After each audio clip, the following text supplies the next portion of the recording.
Salut les pirates, c'est mercredi, c'est jour de sortie. Jour de sortie de quoi? De la formation sur l'écoute. Comment écouter son conjoint quand il vous parle de pansement, quand il vous parle de ses doutes, etc. Qu'est-ce qu'il faut faire? C'est très casse-gueule. Donc voilà, vous avez une formation qui est prête, qui est une formation express 45 minutes. Vous avez tout en descriptif de cette vidéo dans le catalogue des 50 autres formations et vous avez en descriptif de cette vidéo également les 4 formules de coaching, donc celle que vous préférez, la ultra puissante, avec 1 heure de coaching par audio, 15 jours de suivi, un débriefing audio et une formation offerte. Et Bruno se calme, aujourd'hui on va parler d'écoute, de communication, puisque ce que je remarque dans mes coachings, c'est que plus de 80% du temps, alors je ne l'ai pas compté à 82 ou 83%, à plus de 80% du temps, le conjoint en crise parle d'un manque de communication dans le couple. Quand, pendant la phase 2 de la distanciation, la personne ne s'est pas sentie écoutée, ne s'est pas sentie comprise et vous le ressort au moment de la crise existentielle. Donc qu'est-ce que c'est cette histoire de communication, mettre en commun, et comment avec l'écoute on peut utiliser, on peut pallier ce problème-là. Dans la relation de couple, c'est un endroit, la relation de couple en tout cas, où on investit beaucoup d'énergie, beaucoup de motivation, etc. Mais ça échoue parce que la motivation, comme tout, comme l'énergie, ça diminue. Et finalement, à la fin de la phase de distanciation, en tout cas le conjoint en crise, a le sentiment que son partenaire est devenu un étranger ou qu'il a de moins en moins de points communs avec lui ou avec elle. Et donc il se dit: est-ce que je l'aime encore, ou dit plutôt je ne l'aime plus. Donc le manque d'écoute est une des raisons les plus courantes que je retrouve en coaching. Le manque d'écoute va faire finalement que les couples vont se disputer parce que les couples vont ne plus se comprendre. Donc à partir du moment où vous allez apprendre à écouter, même pendant la crise de votre conjoint, même quand votre conjoint a déjà quitté le domicile, eh bien finalement on arrivera à beaucoup mieux communiquer et à beaucoup mieux comprendre comment fonctionne l'autre et beaucoup mieux apporter des réponses. J'entends des choses en coaching avec des personnes qui sont plutôt en crise, qui me disent du type: on se parle à peine, je ne sais plus quoi lui dire. Et vous aussi, si vous êtes des pirates, vous me dites souvent ça. Vous me dites aussi d'ailleurs: on a de plus en plus de silence, c'est de plus en plus lourd, on ne parle que de travail, ou alors des fois je vous demande un coaching: alors qu'est-ce que vous dites en communication? Eh bien vous me dites: on se raconte notre journée. Votre journée? Oui, ce qu'on fait au travail. Et donc effectivement non, le travail n'est pas un sujet de conversation dans le couple. De temps en temps, on peut demander éventuellement conseil de temps en temps, raconter des histoires. Le patron aujourd'hui il avait mis la cravate à l'envers. Je ne sais pas si c'est possible de mettre la cravate à l'envers, etc. Mais effectivement, ce manque d'écoute a finalement des symptômes qui font que le couple va de plus en plus mal, et le couple ira de mieux en mieux si vous apprenez à écouter. Voilà. Quand vous êtes en crise de couple, à moins qu'il y ait eu quelque chose d'exceptionnel, une grosse tromperie, une violence physique ou je ne sais quoi, souvent, la plupart du temps, quand on est ensemble depuis 5, 10, 15, 20 ans, c'est un ensemble de petites choses pendant la phase de distanciation qui nous a éloignés. Et qu'est-ce qui nous a éloignés? Souvent, le manque d'écoute. On a parfois l'impression que les paroles que l'on prononce condamnent parce qu'on blâme.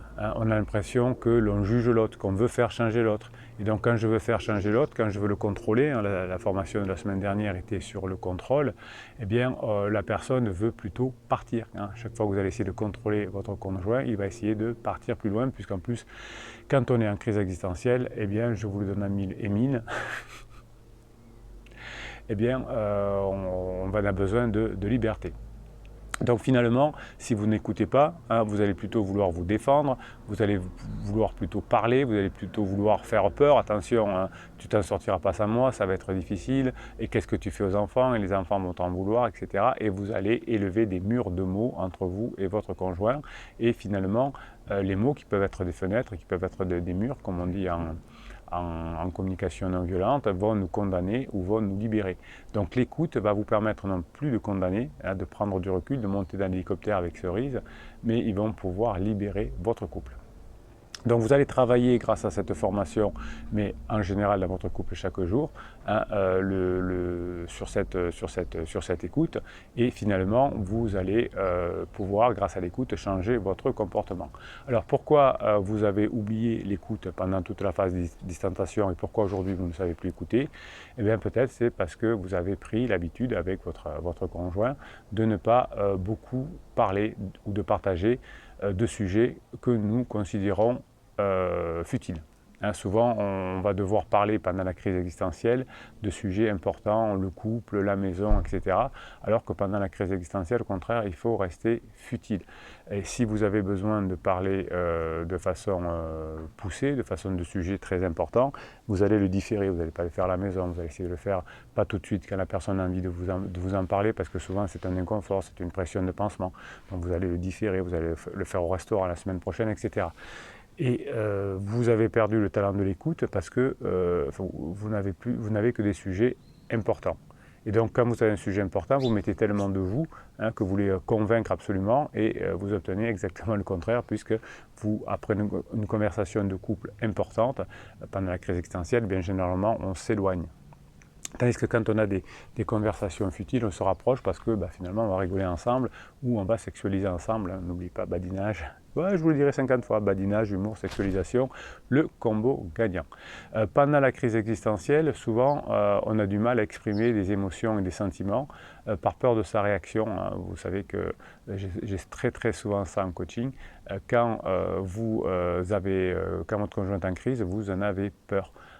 J'ai peur de lui dire, j'ai peur de badiner, j'ai peur de faire de l'humour car on a peur de ses réactions parce qu'une fois ou deux on n'a pas su faire de l'humour correctement et on a peut-être ou pas au bon moment et on a pris un vent ou alors vous avez fait au lieu de faire de l'humour sur quelque chose de futile, vous l'avez fait sur des questions délicates et du coup vous avez remis en doute la relation et votre conjoint vous a critiqué encore plus si par exemple vous avez fait votre partage de légèreté sur un sujet compliqué. Donc ne me prenez pas des sujets compliqués ou le plus possible.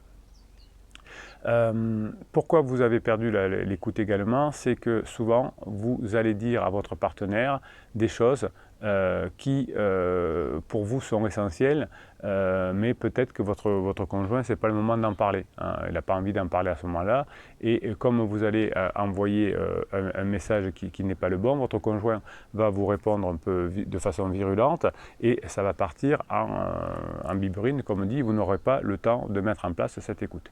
Donc finalement, les années de relation, la présence des enfants, le stress du travail, le rythme de vie, le manque de temps libre, etc., ont fait que pendant cette phase de distanciation, vous ne savez plus écouter.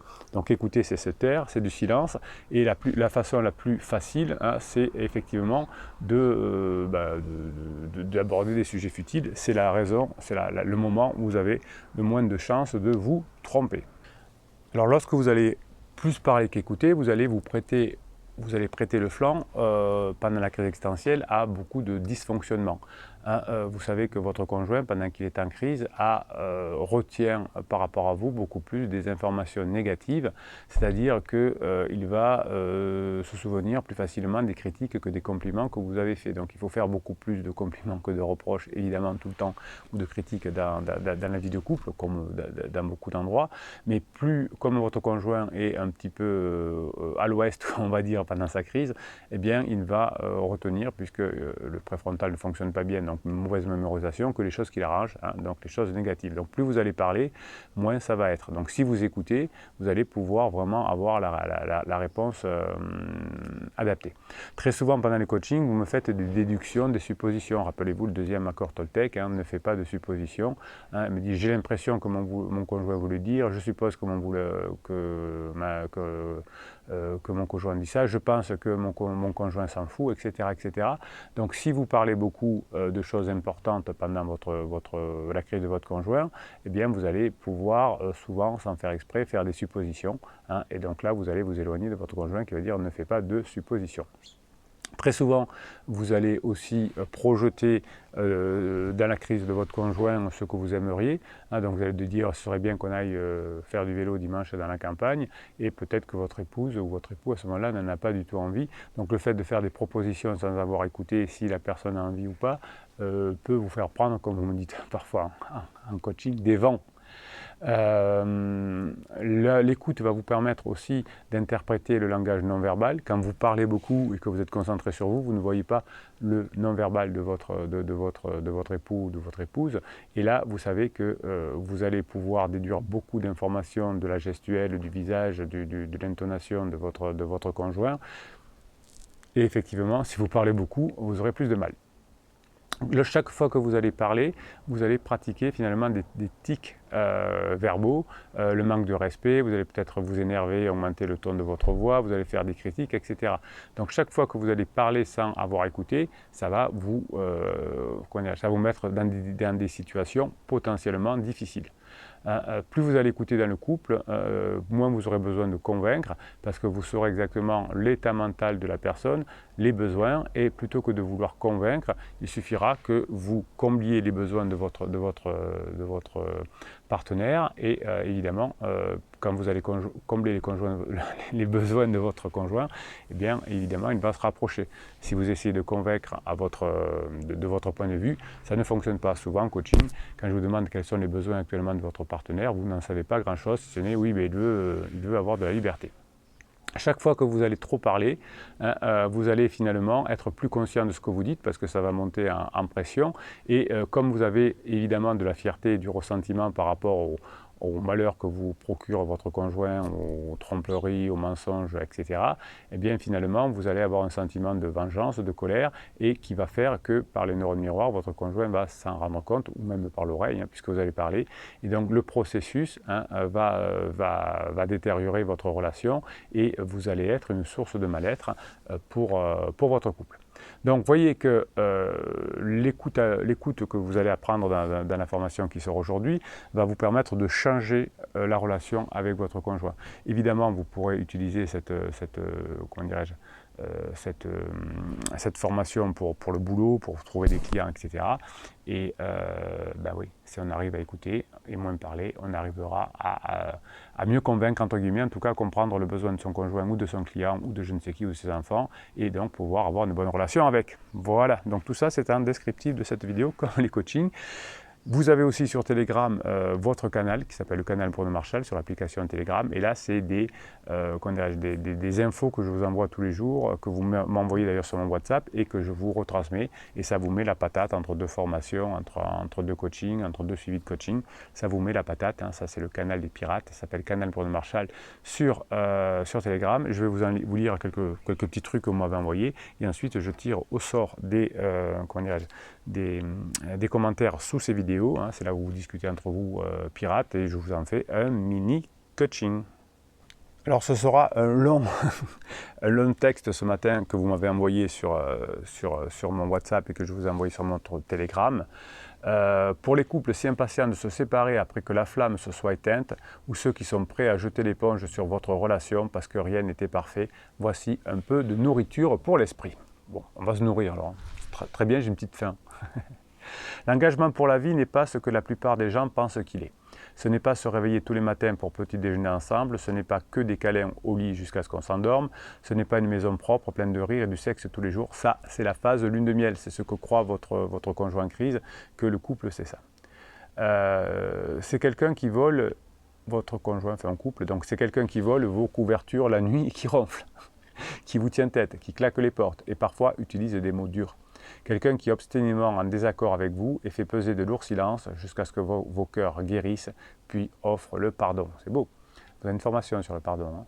C'est rentrer à la maison avec la même personne chaque jour, celle qui te connaît et t'aime et se soucie de toi malgré qu'elle sache qui tu es vraiment. C'est-à-dire qu'on est tous imparfaits. Surtout le capitaine. Imparfait. C'est le linge sale et les lits défaits. Ça, c'est pas terrible. C'est s'entraider dans les moments difficiles de la vie. C'est ravaler des mots blessants au lieu de les crier. C'est préparer un repas frugal et s'asseoir ensemble à une heure tardive parce que vous avez tous deux passé une journée de dingue. Ouais, ça c'est bon, ça c'est l'aventure. C'est quand tu as quand tu as un effondrement émotionnel, la personne qui s'assoit à côté de toi t'embrasse et te dit que tout ira bien. C'est ça que vos conjoints ont besoin quand ils ne sont pas bien, quand ils sont en phase d'épuisement. Prenez-les dans vos bras et dire ça va aller, on va s'en sortir. C'est tout. N'essayez pas de critiquer, de dire tu vois, je te l'avais dit ou quoi que ce soit. On va s'en sortir, prenez dans vos bras. C'est aimer encore quelqu'un, même si parfois ça te rend totalement fou. Et oui, hein, les couples qui s'en sortent, c'est que celui qui n'était pas en crise a tenu le choc. Aimer quelqu'un n'est toujours pas facile, c'est même parfois difficile, mais c'est incroyable et réconfortant et l'une des plus belles choses que vous puissiez jamais ressentir. Oui, le couple est fait c'est la meilleure version de la vie, c'est parce que dans le couple, on a des facilités financières, on peut se soutenir, on peut rigoler ensemble, on peut avoir du sexe facilement, on peut avoir des amis, voilà. Le couple, c'est la meilleure façon de vivre et effectivement, tous les couples traversent des crises de couple souvent liées à la phase 3, qui est la phase d'exploration, qui est souvent conjointement, si vous êtes ensemble depuis 5, 10, 15, 20 ans, conjointement à quoi? À une crise de vie, une crise existentielle. C'est comme ça. Allez, on se fait un mini coaching, on y va, on fonce, on ne se lâche rien. Les mini-coachings, c'est un tirage au sort de commentaires que vous mettez sous ces vidéos. Vous êtes la team, la famille des pirates que j'adore. C'est grâce à ces commentaires que je vous fais des mini-coachings. Hein. Je les découvre en même temps que vous, ces commentaires, parce que je kiffe ça et je regarde ce que je peux en faire. Allez, on tire au sort, on y va, on fonce. Allez, Négeline qui répond à une question que j'avais posée dans un commentaire, comment aider les enfants dans les situations difficiles. Et Négeline nous répond déjà en étant vivant. Quand il est difficile d'être parent, je pense à Juliette, mère de 3 enfants, décédée le jour des 6 ans du dernier. Ouais, même âge que mon dernier à l'époque. De là-haut, elle doit nous envier d'être présent physiquement pour encaisser les crises d'ado, les chagrins des enfants et la ténacité du papa pour assurer pour deux, même si je sais qu'elle fait tout pour le soutenir. Bref, quand j'imagine ne pas être assez forte, une pensée pour Juliette et être vivante est un atout. Oui, alors c'est vrai qu'en crise existentielle, on est des sales gosses, hein, on a pratiquement tout ce qu'il nous faut, de la sécurité, les enfants, une belle maison, etc. Du point de vue sécuritaire, il nous manque l'aventure et on va chercher l'aventure ailleurs. Mais effectivement, c'est une très belle story de Négeline et on pense donc aux enfants de Juliette et à Juliette. Effectivement, quand on a des gros coups dans la vie, hein, au moment où l'époque était beaucoup plus dure, on faisait beaucoup moins de crise existentielle. On s'ennuie beaucoup aujourd'hui dans notre société, hein, et la crise existentielle est une façon d'avoir une nouvelle forme d'aventure, c'est vrai. Quand il y a des moments durs, on apprécie finalement d'être en famille et le soutien. Et puis quand ça va bien, voilà, on n'a pas besoin forcément de la famille. C'est comme la prière, hein, il y a un pirate l'autre jour qui me disait qu'effectivement, quand tout va bien, on oublie de prier, entre guillemets, puis quand on est mal, on se remet dans la prière et des personnes d'ailleurs qui étaient en revanche des personnes qui sont très souvent en crise existentielle et qui étaient très pieux s'éloignent de la spiritualité et ils reviennent ensuite. Donc vous voyez que tout cela est très fluctuant. Allez, on va essayer de trouver un sujet légèrement plus léger. Allez, on tente MB. Bonjour, des nouvelles de Chris. De Criseux, je pense que ça veut dire. J'ai accepté sa proposition devant notaire. Et aujourd'hui, elle m'a appelé énervée car maintenant, elle veut récupérer tout l'électroménager de la maison. Cela fait 1 an et demi à peine qu'elle est partie. Oui, c'est pour ça qu'il vous faut être un rock, MB. Vous en donnerez jamais assez. Donc ça ne sert à rien de dire je vais apaiser mon mari ou ma femme parce que je vais accorder ce qu'elle demande et après ça ira mieux. Non, ça c'est de la faiblesse. De toute façon, il n'y en aura jamais assez. Alors qu'est-ce qu'il nous dit après? Pourquoi veut-elle que je vende absolument la maison et qu'elle ne puisse et que je ne puisse pas y rester? Je me suis saigné pour pouvoir acheter ces parts. Les enfants veulent absolument la garder et elle continue à mettre des bâtons dans les roues.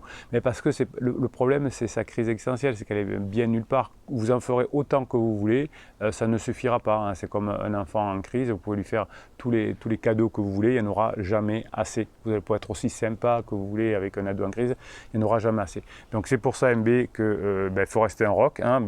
Après, il y a la loi, au pire, il y a la loi. Hein. Si on peut pas récupérer son couple, c'est rare quand on atteint la fin de la crise existentielle, mais si vous n'avez pas, si vous voulez abandonner avant, on se confie à la loi. Ça ne sert à rien de faire des cadeaux supplémentaires, ça ne suffira pas, ça ne fera pas revenir la personne et ça ne fera pas avoir plus d'estime de vous.